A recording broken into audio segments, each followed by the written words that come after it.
Marco എന്ന hit ചിത്രത്തിലൂടെ നമുക്ക് മലയാളത്തിൽ കൂടുതൽ സജീവമായ, കൂടുതൽ പ്രശസ്തനായ താരമാണ് ഉണ്ണിമുകുന്ദൻ. ഉണ്ണിമുകുന്ദൻ മുൻപ് ജയ് ഗണേഷ് എന്ന സിനിമയിൽ മഹിമയുടെ നായകനായി അഭിനയിച്ചിട്ടുണ്ട്. അല്ലെങ്കിൽ ഉണ്ണിമുകുന്ദന്റെ നായികയെ മഹിമ നമ്പ്യാർ എത്തിയിട്ടുണ്ട്.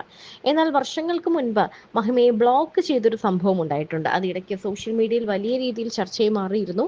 ആ സംഭവത്തെക്കുറിച്ച് ഒന്നുകൂടി പറയുകയാണ് ഉണ്ണിമുകുന്ദൻ. ഇതിന്റെ തുടക്കമുണ്ടല്ലോ, പ്രശ്നങ്ങളൊന്നും ഉണ്ടായിട്ടില്ല. എന്നിട്ട് നമുക്ക് കഥയിലേക്ക് പോകാം. യെസ്. ഓക്കേ, അങ്ങനെ എത്ര പേരെ ചെയ്തിട്ടുണ്ടാവും? ഞാൻ ഏറ്റവും ലേറ്റസ്റ്റ് ഞാൻ ബ്ലോക്ക് ചെയ്തത് സെലിബ്രിറ്റി ബ്ലോക്കിംഗ് ആയിരുന്നു. മഹിമ നമ്പ്യാറിനെ ബ്ലോക്ക് ചെയ്തിട്ടുണ്ടായിരുന്നു. അതെന്താ? അങ്ങനെ 7 വർഷം മുന്നേ മഹിമനെ ബ്ലോക്ക് ചെയ്തതാണ്. അതെന്താ? ഞാൻ മാസ്റ്റർ പീസ് എന്ന സിനിമ ചെയ്തപ്പോൾ മാസ്റ്റർ സിനിമ കഴിഞ്ഞു. ഐ തിങ്ക് അത് കഴിഞ്ഞിട്ട് ഒരു ദിവസം ഇവള് വിളിച്ചിട്ട് ഒരു കാര്യം ആവശ്യപ്പെട്ടു. അപ്പൊ സംസാരിച്ചോണ്ടിരിക്കായിരുന്നു. സംസാരിച്ചോണ്ടിരുന്നപ്പോ എനിക്ക് ഇവിടെ വർത്തമാനം സംസാരിക്കുന്ന രീതി എനിക്ക് ഇഷ്ടപ്പെട്ടില്ല. അപ്പൊ നേരെ ബ്ലോക്ക് ചെയ്തിട്ട് ഞങ്ങളുടെ കോമൺ ഫ്രണ്ടിനെ കുറിച്ചാണ് പുള്ളിക്കാരി സംസാരിക്കുന്നത്. ഒരു ഉദയകൃഷ്ണ സ്ക്രിപ്റ്റായിട്ട് അപ്പോൾ ഇപ്പൊ ഞാൻ ഉദയേട്ടാന്ന് പറയുമ്പോൾ ഇവള് ഉദയ് അങ്ങനെ പറഞ്ഞു, ഉദയ് ഇങ്ങനെ പറഞ്ഞു, എന്തോ പറയുന്നത്. ഞാൻ ഒരു ഭയങ്കര അടുപ്പാണല്ലോ, അങ്ങനെ പിന്നെ ഇത്രയും സീനിയർ അല്ലേ, ഇങ്ങനെ സംസാരിക്കാൻ പാടും. ഞാൻ ഇല്ലല്ല, ഞാൻ ഒന്നും പറഞ്ഞില്ല. ഞാൻ ഫോൺ വെച്ചിട്ട് ബ്ലോക്ക് ചെയ്ത് ഉദയേട്ടനെ വിളിച്ചു, ഉദയേട്ടാ ഇത് ശരിയല്ല, അവര് നിങ്ങൾ ഭയങ്കര ഡിസ്റെസ്പെക്ട്ഫുൾ ആയിട്ട് സംസാരിച്ചത്. അപ്പൊ പറയും, എടാ നീ അങ്ങനെയൊന്നും കാണണ്ട, ഫാമിലി ഫ്രണ്ടാണ്, അവൾക്ക് എന്നെ പണ്ടേ പരിചയം, അതൊന്നും ശരിയല്ലെന്ന് പറഞ്ഞിട്ട് ഞാൻ ബ്ലോക്ക് ചെയ്തിട്ട് ഞാൻ മറന്നിട്ട് ഇത് ഞങ്ങളുടെ സർക്കിളിലൊക്കെ എല്ലാവർക്കും അറിയാം. അപ്പൊ ഞാൻ മറന്നു. പിന്നെ again after so many years ഞങ്ങള് ജയ് ഗണേഷിന്റെ കാസ്റ്റിംഗ് തുടങ്ങി. കാസ്റ്റിംഗിൽ ഒരുപാട് ആക്ടേഴ്സിനെ നമ്മൾ സമീപിച്ചു, പുതിയതായിട്ടും ഫ്രഷേഴ്സ് ആൻഡ് എക്സിസ്റ്റിംഗ് എല്ലാവരും. അങ്ങനെ രഞ്ജിത്തിന് ഒരു പർട്ടിക്കുലർ ഡയലോഗ് ഇവര് ഒരു ഹീറോയിൻ ഇങ്ങനെ തന്നെ പറയണമെന്നൊക്കെ ഉണ്ടായിരുന്നു. അപ്പൊ അങ്ങനെ അവസാനം പറയും RDX മഹിമ നമ്പ്യാർ വന്നിട്ടുണ്ട്, ഒരു ഓഡീഷൻ. ഞാൻ പറയും സൂപ്പർ ഹിറ്റ് പടമാണ്, നിങ്ങൾ പോയിട്ട് ഓഡീഷനൊക്കെ ചോദിച്ചാൽ ഓടിച്ചു വിടും. ഞാനിത് മറന്നു കേട്ടോ ഈ സംഭവം. ഈ കുട്ടിയാണ് ആ കുട്ടി, ഞാൻ ടോട്ടലി സ്ട്രൈക്ക് ചെയ്തില്ല സീരിയസ്ലി. സോ മഹിമ പ്ലസന്റ്ലി ഒരു നല്ല ഇഡിയോട്ട് ഓഡിഷൻ ടേപ്പും തരുന്നു. എനിക്ക് ഭയങ്കര ഇഷ്ടമാവും ചെയ്തു. ഞാൻ ബാക്കിയെല്ലാം ഓക്കെ, നിങ്ങൾ ബാക്കി സംസാരിച്ചോളൂ എന്ന് പറഞ്ഞിട്ട് പുള്ളിക്കാരത്തി ഓക്കെ എന്ന് പറഞ്ഞല്ല. ഞാൻ പിന്നീട് ഇങ്ങനെ നോക്കിയപ്പോൾ അജയേട്ടനൊക്കെ പറഞ്ഞു, അജയ് വാസുദേവ് ഇവരെല്ലാവർക്കും അറിയാം. അപ്പൊ ഞാൻ പറഞ്ഞു, ചേട്ടാ ബ്ലോക്ക് ചെയ്ത് പോയി, എന്നാലും ഒരു കാര്യം ചെയ്യാം, ഇതൊക്കെ പഴയ കാര്യമല്ലേ, ഞങ്ങൾക്ക് അങ്ങനെ ഫ്രണ്ട്ഷിപ്പ് ഒന്നുമില്ല, അപ്പൊ വിളിക്കേണ്ട വന്നില്ല, അപ്പൊ അറിയില്ലല്ലോ ബ്ലോക്ക് ചെയ്തു. അപ്പൊ ഞാനിത് hi this is Unni Mukundan, thanks coming on board for Jai Ganesh ഒരു ഫോർമൽ മെസ്സേജ് ഇട്ടപ്പോഴാണ് പ്ലീസ് അൺബ്ലോക്ക്. ഞാനൊന്നും അറിയാതെ അൺബ്ലോക്ക് ഇട്ട് വിട്ടു. Thanks aunty. ഇവളുടെ അമ്മ ഫോണിൽ വന്നിരുപ്പോ, നീ എന്റെ മോളെ ബ്ലോക്ക് ചെയ്തില്ല, എനിക്കൊന്നും ഓർമ്മയില്ല അല്ലേ, ഞാൻ എന്താ ആന്റി പറയുന്നേ ഒന്നും എനിക്ക് ഓർമ്മയില്ല.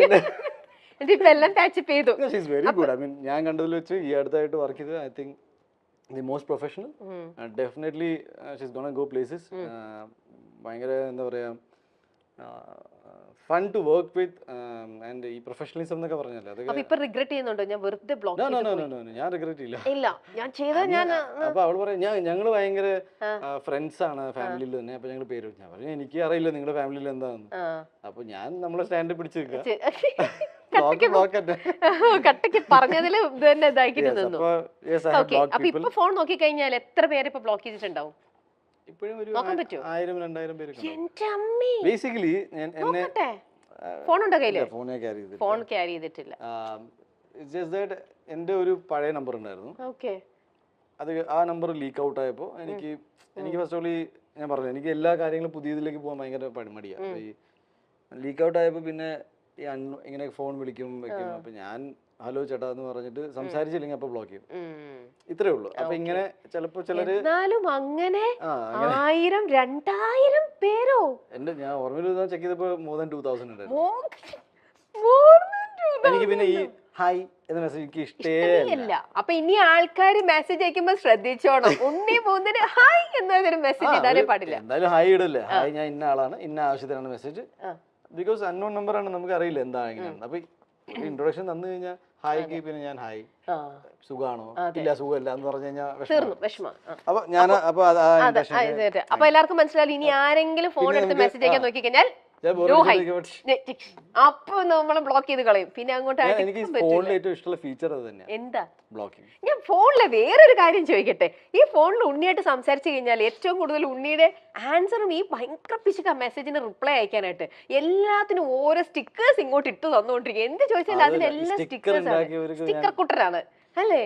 സ്റ്റിക്കറിലൂടെ ഞാൻ ഒരു മണിക്കൂർ വേണമെങ്കിൽ എനിക്ക് സ്റ്റിക്കറിൽ അപ്പൊ ആ ഒരു നമ്മുടെ ആക്ട് ഫേവറേറ്റ്സിലേക്ക് ഇടില്ലേ, അതിനകത്ത് എത്ര സ്റ്റിക്കേഴ്സ് ഉണ്ടാവും? ഒരുപാട് എനിക്ക് അറിയാം. അപ്പൊ ഞാൻ ഓരോരുത്തർക്ക് റിപ്ലൈ അയക്കണമെങ്കിൽ എപ്പോഴും ഒരേ സ്റ്റിക്കർ തന്നെ അടിയിലേക്ക് സ്ക്രോൾ ഡൗൺ ചെയ്തിട്ട് വേറെ വേറെ വേറെ വേറെ ഇടും. അത് ഇപ്പൊ ഇങ്ങനെ നമ്മൾ നോക്കിക്കുമ്പോ സ്റ്റിക്കേഴ്സിലേക്ക് ഇപ്പൊ നമ്മുടെ ആക്ടേഴ്സിന്റെ ഓരോ ഇങ്ങനെ ഓരോ ഇതൊക്കെയാണല്ലോ ഇടുക. അപ്പൊ അത് കാണുമ്പോഴേ എന്താ ഇപ്പൊ ഉണ്ണിയുടെ തന്നെ ഒരു ഫേസിലേക്ക് വരുന്നു. അതുകൊണ്ട് ഞാൻ സേഫ് ആയിട്ട് നിക്കണമെന്ന് ഒന്ന് ആലോചിക്കുക. ഉണ്ണിയുടെ തന്നെ ഒരെണ്ണം ഈ എന്തെങ്കിലും വെച്ചിട്ടാണെങ്കിൽ അത് എന്ത് ചെയ്യും ഉണ്ണി? അത് ഇടുവോ? അത് പോസിറ്റീവ്. ഇപ്പൊ മാളികപ്പുറത്തിലൊക്കെ നല്ല കുട്ടനായിട്ടും സ്വാമിയായിട്ടും ഒക്കെ ഇങ്ങനെ. അതേതാ അലമ്പ് സ്റ്റിക്കർ ഇഷ്യൂ? ഞാൻ നോക്കട്ടെ, കണ്ടുപിടിച്ച് നോക്കട്ടെ. ഈ അലമ്പ് സ്റ്റിക്കർ ഇട്ട് തരും. ഞാനിനി എല്ലാവർക്കും അത് ഇട്ട് കൊടുത്തോണ്ടിരിക്കും. ഓക്കെ, അത് അപ്പൊ വരുന്ന ഒരു ഫീൽ എന്താ ഉണ്ണി? വളരെ കംഫർട്ടബിൾ ആയ ആൾക്കാരോട് ഞാൻ. പിന്നെ ഒരുപാട് പേർക്ക് ഇത് ഇഷ്ടമല്ല, സ്റ്റിക്കേഴ്സ് നിങ്ങൾ സീരിയസ് അല്ല. ഞാൻ അപ്പൊ തന്നെ പിന്നെയും സ്റ്റിക്കർ ഇടും, ചൂട് കൂടാൻ. ഞാൻ ഇങ്ങനെയാണ്. Of course not with everyone. എനിക്ക് അത്രയും കംഫർട്ടബിൾ ആയിട്ടുള്ള ഒബ്വിയസ്ലി അല്ലാത്തവരോട് നമ്മൾ അങ്ങനെ ഇതാവില്ല. ഓക്കെ, നമുക്ക് അടുത്ത ചോദ്യത്തിലേക്ക് പോകാം. ഉണ്ണിക്ക് ഇപ്പോൾ അടിക്കടിക്ക് ഇന്റർവ്യൂസിലെല്ലാം ഉണ്ണി പറയുന്നുണ്ട്, എനിക്ക് ഇതേ കല്യാണപ്രായമായി, ഞാൻ കിളവനായിക്കൊണ്ടിരിക്കുകയാണ്, ഞാൻ ഇതായിക്കൊണ്ടിരിക്കുകയാണ്. ഉണ്ണി പറയാറുണ്ട്. ഇപ്പൊ തന്നെ എന്നോട് എത്ര തവണ പറയണു. ഉണ്ണി ഏതെങ്കിലും മാട്രിമോണിയിൽ പേര് രജിസ്റ്റർ ചെയ്തിട്ടുണ്ടോ? ഞാൻ എന്റെ ഫ്രണ്ട് ചെയ്തിട്ടുണ്ടായിരുന്നു. അത് ഉണ്ണി പറഞ്ഞു ജയിച്ചതല്ലേ? അല്ലല്ല, ആക്ച്വലി സംഭവം കാണിക്കാദ്യം. ഞാൻ ചെയ്തിട്ടില്ല. നോ. എന്നാലും ഉണ്ണി പറഞ്ഞു ജയിച്ചിട്ടുണ്ട്. നോ, പക്ഷേ സംഭവിച്ചിട്ടുണ്ട്. സംഭവിച്ചിട്ടുണ്ട്. നമുക്ക് ഇനി ആ കഥയിലേക്ക് പോകാം. അപ്പൊ ഫ്രണ്ട്സ് എല്ലാരും കല്യാണം കഴിച്ചു, കുട്ടിയായി, കുടുംബമായി, അവരുടെ മക്കളുടെ കല്യാണം ആവാറായിട്ടുണ്ടാവും. എന്താ നിങ്ങൾ പെട്ടെന്ന് കഴിച്ചു? അപ്പൊ എനിക്ക് എന്റെ പങ്കാളിത്തം അതിൽ ഇത്രേ ഉണ്ടായിരുന്നുള്ളൂ. ഞാൻ പറഞ്ഞു ഇതെങ്ങനെയാണ് എന്റെ പരിപാടിയൊക്കെ? അപ്പൊ പറഞ്ഞു ഒരു പ്രൊഫൈലിലാക്കി. അപ്പൊ ഇവന്റെ വൈഫ് ഉണ്ട്. അപ്പൊ നമുക്ക് ഇന്ന ആളാണെന്ന് പറയുമ്പോൾ അതിന്റെ ഒത്തന്റിസിറ്റി വരിക. ഞാൻ പറഞ്ഞു എന്നാ ഒരു കാര്യം ചെയ്യും, ആളെ മനസ്സിലാവാത്ത രീതിയിൽ ഒരു ഫോട്ടോ ഇട്. എന്നിട്ട് ഇങ്ങനെ ഫോട്ടോ ആകെ അലമ്പായി പോകുന്ന ഈ പണി എന്ത് ചെയ്ത ഒരു ഫോട്ടോ എടുത്ത് ഇങ്ങനെ ബ്ലർ ചെയ്യില്ലേ, ഈ ബ്ലർ ചെയ്തിട്ട് എന്റെ ഫോട്ടോ വെച്ചു. പക്ഷെ ഇത് എങ്ങനെ നോക്കിയാലും ഞാനാണെന്ന് മനസ്സിലാവും. മനസ്സിലായോ? അപ്പൊ പിന്നെ 4-5 പേര് എനിക്ക് അയച്ചത് ഇത് നീയല്ലേ എന്ന് പറഞ്ഞിട്ട്. അപ്പൊ ഞാൻ പറയില്ല, അപ്പൊ ഞങ്ങൾ റിമൂവ് ചെയ്തു. അത് ആണോ? അപ്പൊ അതിനകത്തൊന്നും വെയിറ്റ് ചെയ്ത് നിന്നില്ല? അമ്മയും അച്ഛനും വേറെ ഇത് അപ്ലോഡ് ചെയ്തിട്ടോ മാട്രിമോണിയിലൊന്നും കൊടുക്കോ? ഞങ്ങൾ ഡെസ്പെറേറ്റ് ഇതൊക്കെ കളി. ഞാൻ 8ാം ക്ലാസ്സിൽ മാട്രിമോണിയിൽ കൊടുത്ത ആളാണ്. അപ്പൊ ഇവര് കൃത്യം 8ാം ക്ലാസ്സിൽ മാട്രിമോണിയിൽ ആ വർഷമാണ് ആദ്യമായിട്ട് നമുക്ക് കമ്പ്യൂട്ടർ ക്ലാസ്സസ് തുടങ്ങിയത്. ഫസ്റ്റ് ട്രൈ ചെയ്തതാണ്. കയ്യൊന്ന് കാണിച്ച് വെറുതെ അല്ല, ഫ്രീ അക്കൗണ്ട് ഉണ്ടായിരുന്നു അതില്. അപ്പൊ എല്ലാരും ഇങ്ങനെ അന്നത്തെ ഫേക്ക് നെയിം ആയിരുന്നു അത്. ഉണ്ണികൃഷ്ണൻ. വയസ്സ് എത്ര കൊടുത്തു? ഞങ്ങൾ 14 18 ചെയ്യാൻ പറ്റുള്ളൂ. അപ്പൊ ഇതിലുള്ള ഗുണം എന്ന് വെച്ചാൽ ഒരു നമ്പർ കൊടുത്തു. മുമ്പ് എന്നോട് പറഞ്ഞു ഞാൻ കുസൃതി ഒന്നും ആയിരുന്നില്ല, ഞാൻ വളരെ നല്ല കുട്ടിയായിരുന്നു. ഇവര് കറക്റ്റ് നമ്മുടെ ബർത്ത്ഡേക്ക് നമ്മൾ വിളിക്കും മെസ്സേജ് ഒക്കെ ആയിട്ട്.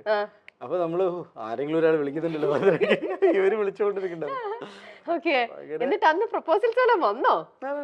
ഇത് ക്ലാസ് റൂമിൽ പോകുമ്പോ മാത്രം നമുക്ക് തമാശക്ക് ചെയ്യുന്നതാണല്ലോ, എന്നാലും അതിനനുസരിച്ചിട്ട് ആൾക്കാർ അങ്ങനെ ചിന്തിച്ചിട്ടല്ല. നമ്മളൊരു രസത്തിന് ഫൺ സേക്ക് എന്തെങ്കിലും അന്ന് ആകെ അതൊക്കെ ചെയ്യാൻ അറിയുള്ളൂ. അതുകൊണ്ട് ആ പരിപാടി അതങ്ങ് ചെയ്തു അല്ലേ?